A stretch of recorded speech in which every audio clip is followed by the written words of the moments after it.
I am Cassandra, 32 years old, and I have lived with the truth so twisted it feels like a nightmare carved into my bones. People see my face, my carefully built life, my composed smile, but they do not see the shadow stitched behind my eyes. That shadow was born the night my father told me not to go to school. I was only 12, restless, full of questions, stubborn in ways that only a child can be. He stood in the kitchen doorway, his voice low, his expression carved from stone. "Don't go tomorrow," he said. I laughed nervously, thinking it was some kind of game or overprotective warning. But when I asked why, his answer never came. Instead, the next morning, he locked the door from the outside, trapping me inside my own home like a prisoner. I screamed, I pounded, I begged him to let me out. His eyes through the small crack of the window were calm, almost cold. Hours later, the world outside shook with sirens. I watched black smoke curl into the sky from the direction of my school. By dusk, the news was everywhere. My entire class, my teachers, every friend I had ever known, burned alive in a fire that consumed the building. I never set foot on those charred grounds. That night, my father sat across from me at the table, and with a voice like gravel he said, "I saved you. But now you'll pay the price." Those words have followed me for 20 years, echoing louder with every step I take, because I never knew what he meant by the price. All I knew was that my survival was not a gift, it was a debt, and debts always come due. The days after the fire blurred into a haze of grief and confusion. Reporters swarmed the town, desperate to capture the horror, while families clutched photographs of their lost children, their cries piercing the cold air. I was alive, but I felt dead. Survivor's guilt seeped into my veins like poison. Teachers who had once praised me were gone, friends who had shared secrets with me were ashes. And yet I remained. My father never offered explanations, never allowed me to attend the mass funeral, never permitted me to light a single candle for the souls who were trapped inside those burning walls. Instead, he watched me, studied me, as though I was some experiment whose outcome only he could predict. Every night, when the lights went out, I replayed his words, "But now you'll pay the price," and wondered what they truly meant. Was my survival a coincidence? Or had he known something terrible was coming? And if he had known, why had he not warned anyone else? Fear grew inside me, curling tighter each day, until I began to dread the sound of his footsteps in the hallway. He became a riddle I could not solve, a puzzle with missing pieces, a man whose silence was heavier than any scream. I wanted to run, to tell someone, to seek help, but every time I tried, his eyes would meet mine with a chilling reminder. I owed him. The price was waiting, somewhere in the shadows, and my life was no longer my own, it belonged to the secret my father carried. As the years passed, the silence in our house became its own kind of prison. My father rarely spoke of the fire, and when he did, it was never with sorrow or remorse, but with a strange certainty, as if he alone had been chosen to rewrite fate. I tried to push the memory away, tried to build a normal life within the walls he confined me to, but the world outside never let me forget. Survivors' foundations bore the names of my classmates. Memorial stones stood in the town square, and yet my own name was whispered like a curse. People looked at me differently, as if I carried some hidden knowledge about why I lived while their children perished. I wanted to scream the truth, to tell them my father had locked me in, but even I did not know if that truth was salvation or damnation. By the time I turned 16, my desperation had hardened into quiet rebellion. I stole minutes of freedom where I could, sneaking into the woods behind our house, writing in journals I buried under loose floorboards, gathering scraps of courage like fireflies in a jar. But every time I thought of leaving for good, his warning echoed, "You'll pay the price." I wondered if the price was death, if perhaps my survival was temporary, a a cruel waiting game. Or worse, maybe the price was something unimaginable, something tied to the reason he knew the fire was coming. His eyes, those unblinking pools of steel, told me the truth was not just mine to uncover, it was his to unleash when the time was right. And so I waited, trapped between terror and hope, each day another reminder that my freedom was only an illusion. When I finally left home at 18, I thought I was escaping the chains my father had wound around me. But chains made of secrets do not break so easily. College was supposed to be my fresh start, a chance to breathe air untainted by the smoke of that night. Yet even there I felt haunted. My roommates laughed, studied, and planned futures they believed belonged to them, while I lived in constant fear that the price my father promised was inching closer. Sometimes, I'd wake in the middle of the night convinced I could hear the crackle of flames, smell burning wood, or see shadows moving against the dorm walls. I avoided forming close friendships because I carried the guilt of my survival like a brand across my skin. Anyone who came too close might be scorched by it. But distance didn't protect me. Letters began arriving unsigned, typed, folded neatly into envelopes slipped under my door. The first read simply, "You were never meant to survive." The second, "Your father chose you for a reason." I burned them, terrified of what discovery might mean, but the words stayed etched in my mind. Was it my father sending them? Or had someone else known about that day? Someone who believed my life had cost dozens of others. By then my father had grown old, frail in appearance, but no less menacing in memory. I tried calling him once, hoping for answers, but when his voice rasped through the receiver, all he said was, "You can't run from it, Cassandra." The fire was only the beginning. I dropped the phone, trembling, realizing I was not free. I had never been free. The letters did not stop. Each new one appeared without explanation, sometimes under my pillow, sometimes in my locker, once even inside a textbook I hadn't opened in weeks. They became darker with time, laced with accusations and warnings. Blood follows you. Your silence kills louder than fire. The debt must be repaid.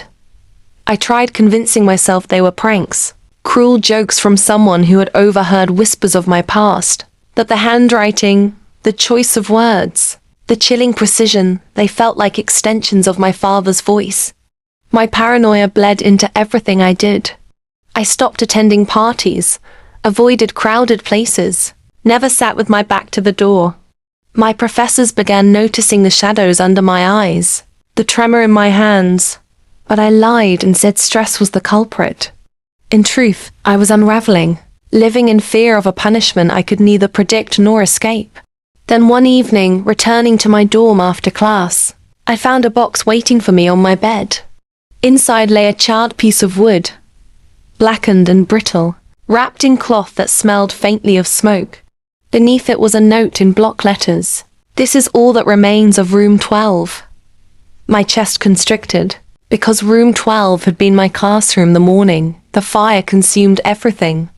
I had been spared only because of my father's warning. And now, somehow, someone wanted me to remember that every day of my life was borrowed. I collapsed on the floor, clutching the wood, realizing with horrifying clarity that my father's prophecy, the price, was not metaphorical at all. It was real, and it was coming for me. I carried the charred wood with me for days, unable to throw it away, unable to keep it close without trembling. It felt like holding a piece of the dead, a fragment of my classmates' last screams, a reminder that my life was spared by choice, not chance. But whose choice? My father's? Or something even larger, darker, hidden behind his silence?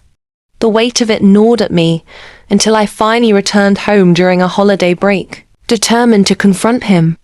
The house looked smaller, weaker than I remembered, its paint peeling, windows clouded. Yet inside, my father remained the same. Watchful, unyielding, his presence thick as smoke.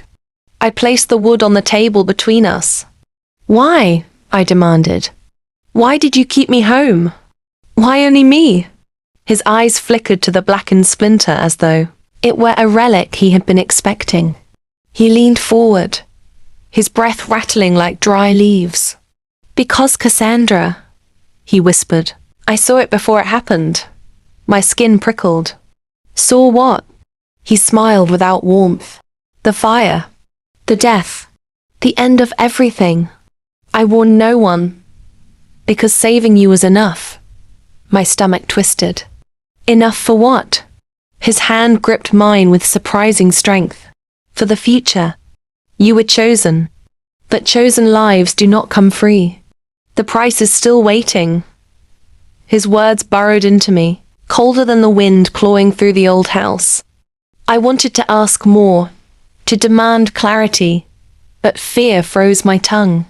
For the first time, I realized he was not just withholding answers, he believed in something. Something larger than both of us. Something that made survival feel less like luck and more like a curse branded onto my soul. That night in my childhood bedroom, I couldn't sleep. The house creaked with the weight of secrets. Every sound like a whisper I wasn't supposed to hear. I lay awake staring at the ceiling, clutching the charred wood under my pillow like a weapon, even though I knew it couldn't protect me. At some point near dawn, I heard my father moving down the hall, his footsteps slower now, but deliberate, purposeful. Curiosity or maybe dread pulled me from bed, and I followed him at a distance. He descended into the basement, a place I had been forbidden from entering my entire life. The door was cracked open just enough for me to see him kneeling before a box, the same kind of box that had arrived in my dorm.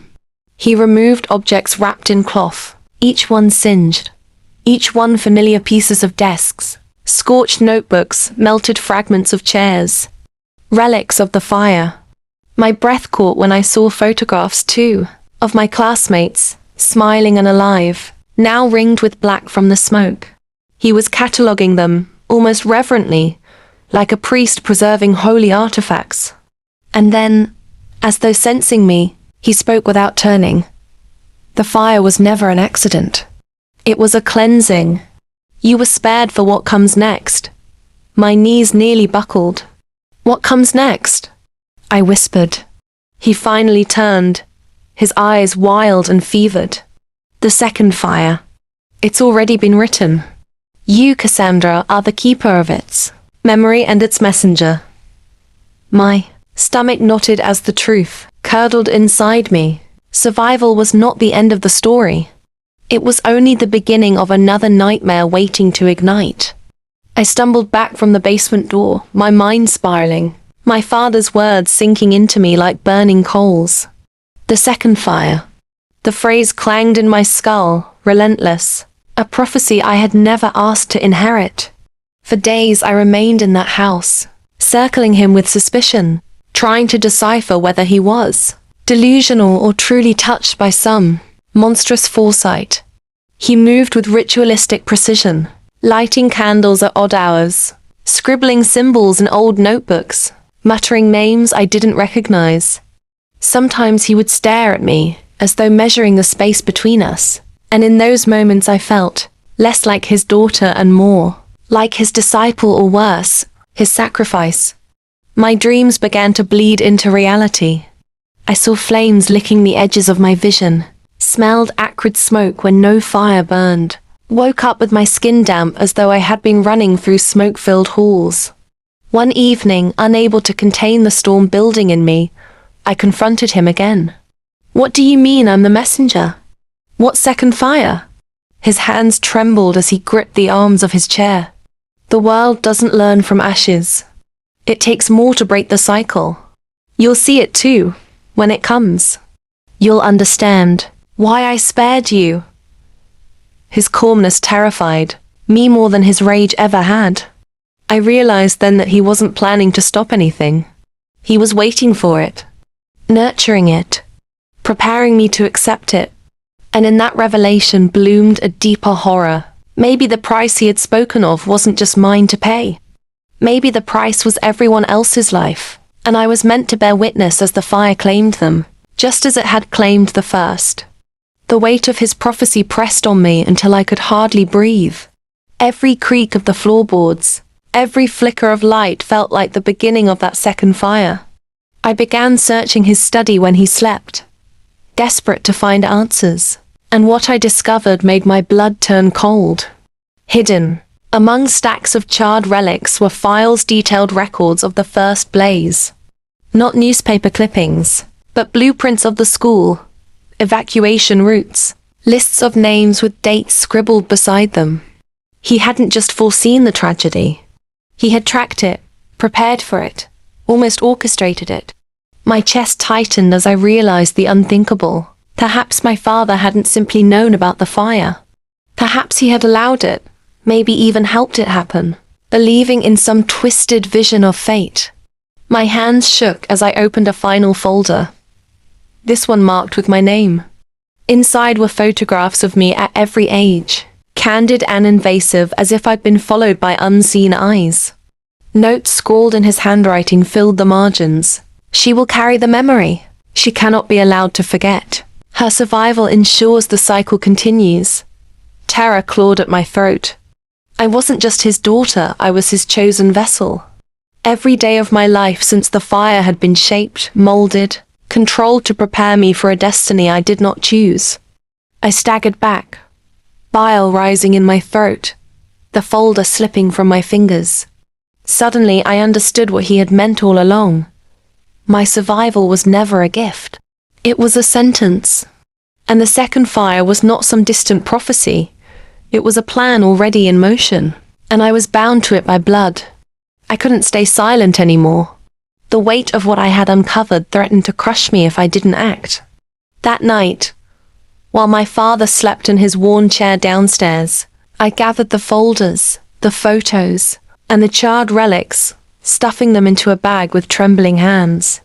My plan was simple: get out, take the evidence to anyone who could stop what he was planning.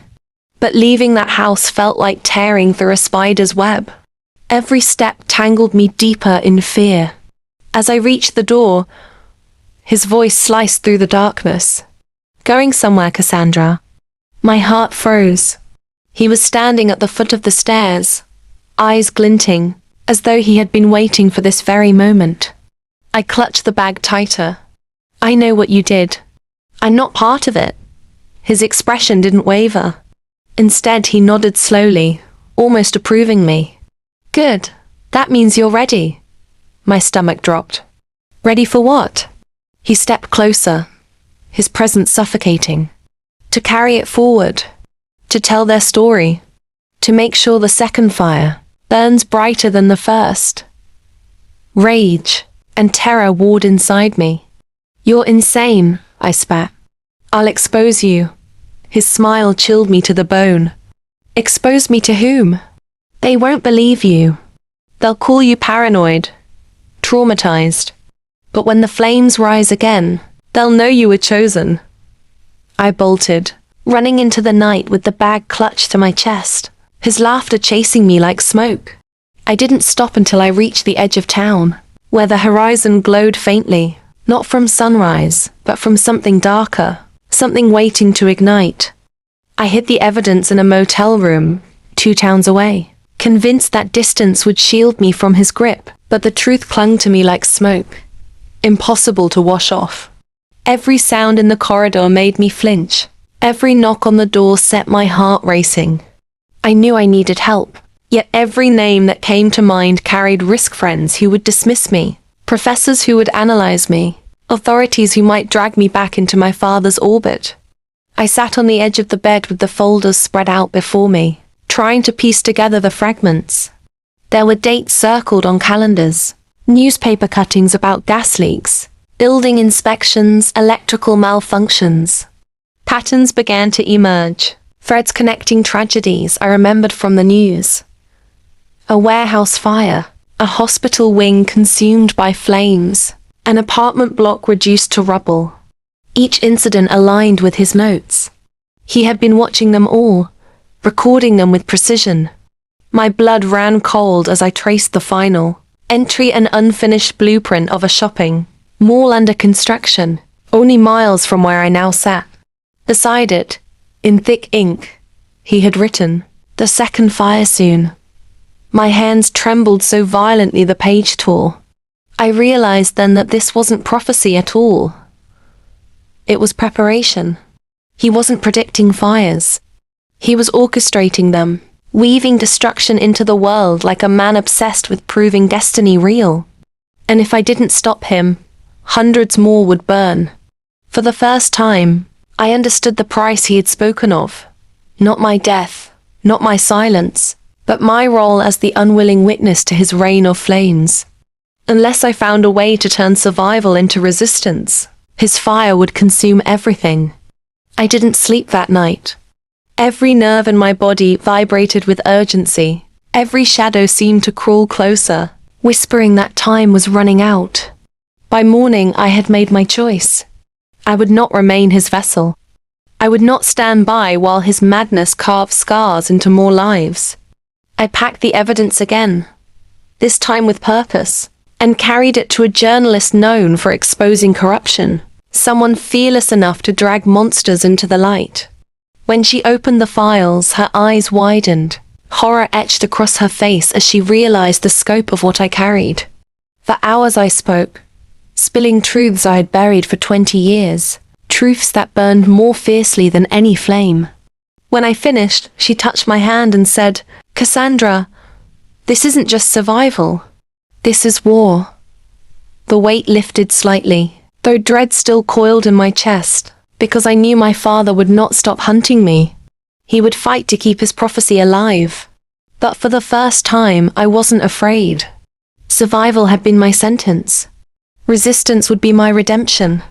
The second fire might still come, but I would not face it as a helpless child locked behind a door. I would face it as a woman determined to break the cycle. And if I fell, it would not be in silence. My voice, my truth, would echo louder than his flames. So if you are watching this, if you have followed me through the ashes of my past, know this, my story is not over. The fire may rise again, but together we can expose the darkness, fight the corruption, and turn tragedy into strength. Like this video, subscribe to my journey, and never forget sometimes survival is only the beginning of the story.